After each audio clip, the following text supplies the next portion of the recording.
Are you, like so many people in the country today, kind of conflicted by Edward Snowden and whether he's a hero or a traitor? I'll be back in a moment and give you some thoughts, some of my thoughts on that subject.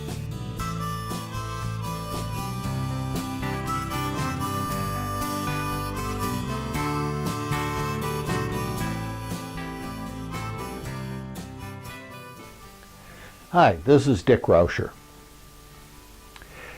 I'm going to leave the legal issues regarding Edward Snowden's release of national security information to the State Department, the various federal attorneys working on the case, and the hotly debated public opinion. I'm sure the emotional angst and legal debate will probably go on for years. What I do know is that human history is overwhelmingly clear on one important historical reality. Totalitarian dictators, corrupt rulers, and despotic governments have used fear to manipulate the masses of humanity for thousands of years. To understand why fear is so powerful when it comes to influencing mass humanity, and that includes you and me, by the way, we have to take a closer look at three aspects of human nature. The first aspect of human nature is our ego's passionate desire to always feel strong. It achieves this goal by using fear to create a strong, emotionally driven sense of self-identity. For example, happy is not as strong as an emotion as frightened. Thus, the ego will always subconsciously or unconsciously choose fear over happiness, sadness, loneliness, depression, even lust. Fear offers our ego a much stronger sense of self-identity than those other emotions. Think about the average news program. They are filled with accidents, suicide, bombings, public shootings, people dying, examples of human violence, war coverage, and of course, the never-ending stories regarding potential health risks. What we are observing is our ego's never-ending unconscious need for the strong self-identity that comes when we're fearful. And of course, an equally strong unconscious ego need for protection from the violence that threatens us. The second aspect of human nature emerges when our ego thinks that we're in danger, or could be in danger. The protection of a controlling, aggressive father, not a warm, nurturing mother, is what the ego wants.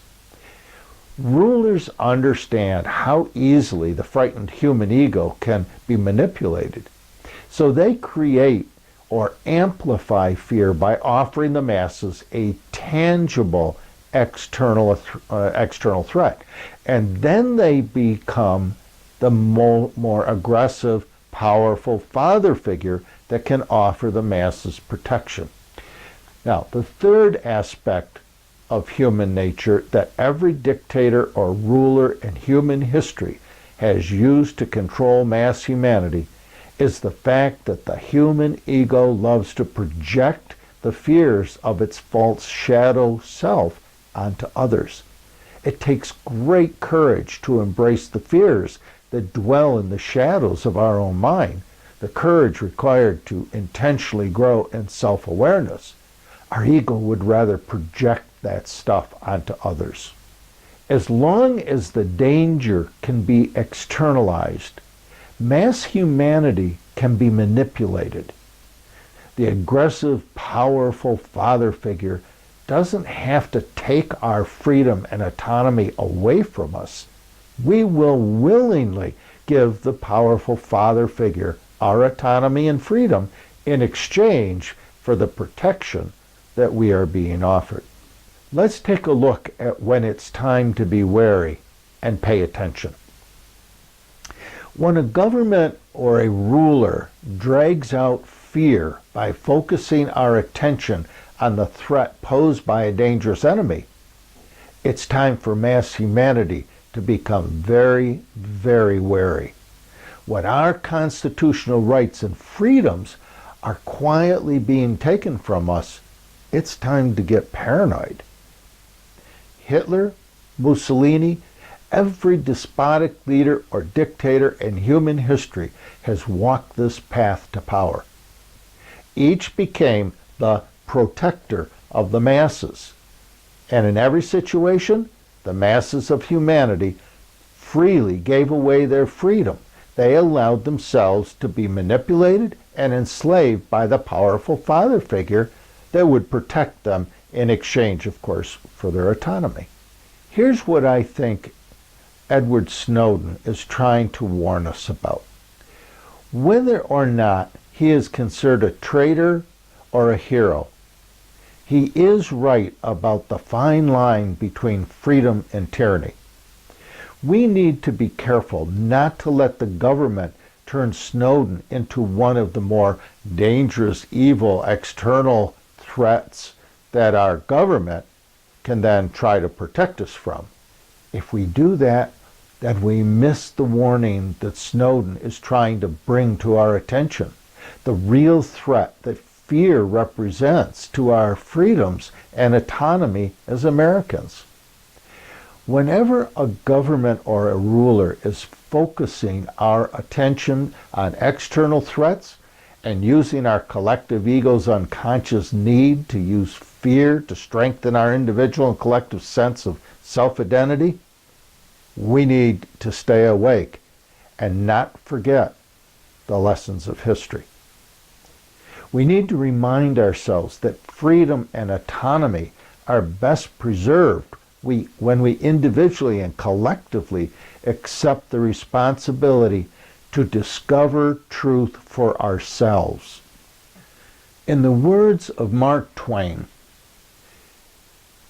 in religion and politics, people's beliefs and convictions are in almost every case gotten at second hand and without examination from authorities who have not themselves examined the questions at issue, but have taken them at second hand from other non-examiners whose opinions about them were not worth a brass farthing.